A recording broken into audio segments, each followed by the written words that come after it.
আসন্ন জাতীয় নির্বাচনের ডামাডোলে মুখরিত খাগড়াছড়ির রাজনৈতিক ময়দান। এখানে ধানের শীষ প্রতীকের প্রার্থী ওয়াদুদ ভূঁইয়া নিজের প্রচারণায় জোর দিচ্ছেন। কিন্তু এবারের আলোচনায় নতুন মাত্রা যোগ করেছেন তার স্ত্রী জাকিয়া জিনাত বিথি। তারুণ্য, সৌন্দর্য আর সক্রিয় অংশগ্রহণে তিনি যেন হয়ে উঠেছেন নির্বাচনী প্রচারণার নতুন কেন্দ্রবিন্দু। অনেকেই তাকে তামিল সিনেমার নায়িকাদের সাথে তুলনা করছেন, কেউ কেউ আবার বলিউড অভিনেত্রী হিসেবেও বিবেচনা করছেন। তবে তিনি আদতে ওসবের কেউ নন। জাকিয়া জিনাত বিথি খাগড়াছড়ি জেলা বিএনপির একজন উপদেষ্টা। খাগড়াছড়ির রাজনীতিতে জাকিয়া জিনাত বিথির আগমন অনেকটাই আকস্মিক। বিএনপি নেতা ওয়াদুদ ভূঁইয়ার স্ত্রী হিসেবে পরিচিত হলেও সম্প্রতি তার সক্রিয় উপস্থিতি সকলের নজর কাড়ছে। বিশেষ করে নারীদের মাঝে তিনি ব্যাপক সাড়া পাচ্ছেন। তার উপস্থিতি মানেই মিছিলে ভিড়, গণসংযোগে মানুষের স্বতঃস্ফূর্ত অংশগ্রহণ। জাকিয়ার সামাজিক যোগাযোগ মাধ্যমের অ্যাকাউন্টগুলোতেও তার প্রচারণার নানা ভিডিও নিয়মিত দেখা যাচ্ছে, যেখানে তাকে বিভিন্ন সভা, মিছিল এবং মানুষের সাথে মিশে যেতে দেখা যায়।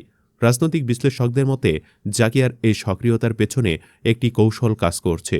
পূর্ববর্তী সরকারের আমলে দুর্নীতি মামলায় দণ্ডিত হওয়ায় ওয়াদুদ ভূঁইয়া ২০০৮ ও ২০১৮ সালে নির্বাচনে প্রতিদ্বন্দ্বিতা করতে পারেননি।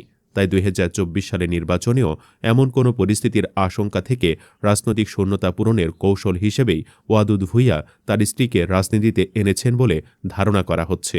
২০২৩ সালের ১ সেপ্টেম্বর বিএনপির ৪৫তম প্রতিষ্ঠা বার্ষিকীতে খাগড়াছড়ি জেলা বিএনপির নারী র্যালিতে তার প্রথম বড় আকারের জনসম্মুখে আগমন সবার দৃষ্টি আকর্ষণ করে।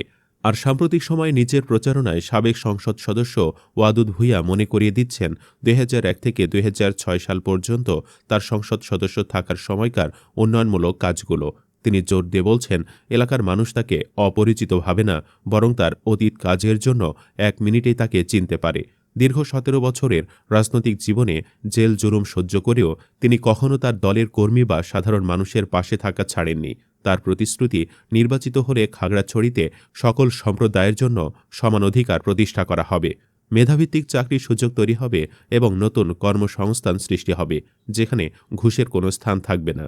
তিনি উল্লেখ করেন, অতীতের রেশন কার্ড পেতে সাধারণ মানুষকে জঙ্গল কাটার মতো কষ্টকর কাজ করতে হতো, যা তিনি মওকুফ করেছিলেন। ধর্মের নামে রাজনীতি ও ব্যবসায় জড়িত গোষ্ঠী থেকে দূরে থাকতে তিনি ভোটারদের প্রতি আহ্বান জানান। জাকিয়ার সক্রিয়তা নিয়ে সামাজিক যোগাযোগ মাধ্যমে আলোচনা তুঙ্গে। একজন নেটিজেন রসিকতা করে লিখেছেন, একজন সুন্দরী স্ত্রীর শক্তি কতটা তার প্রমাণ খাগড়াছড়ির সাবেক এমপি ওয়াদুদ ভূঁইয়ার স্ত্রী জাকিয়া জিনাত বিথি। তিনি যেখানেই যাচ্ছেন সেখানে মানুষের ঢল নামছে। অনেকে তার এই উদ্যমকে সাধুবাদ জানালেও কেউ কেউ তার রাজনৈতিক যোগ্যতা নিয়ে প্রশ্ন তুলেছেন।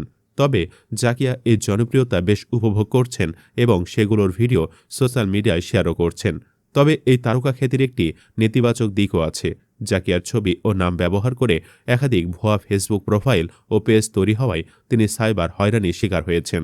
এ বিষয়ে বারবার সতর্ক করার পরও কোনো সুরাহা না হওয়ায় তিনি খাগড়াছড়ি সদর থানায় সাধারণ ডায়েরি করেছেন এবং বিষয়টি বর্তমানে আইনি প্রক্রিয়া রয়েছে।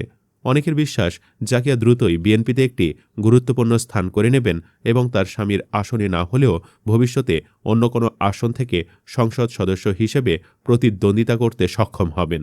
এমনও ধারণা করা হচ্ছে যে স্বামী এক আসন থেকে নির্বাচন করলে স্ত্রী অন্য একটি আসন থেকে প্রার্থী হতে পারেন। দিন শেষে এই জুটি খাগড়াছড়ির রাজনীতিতে নতুন এক অধ্যায়ের সূচনা করছে।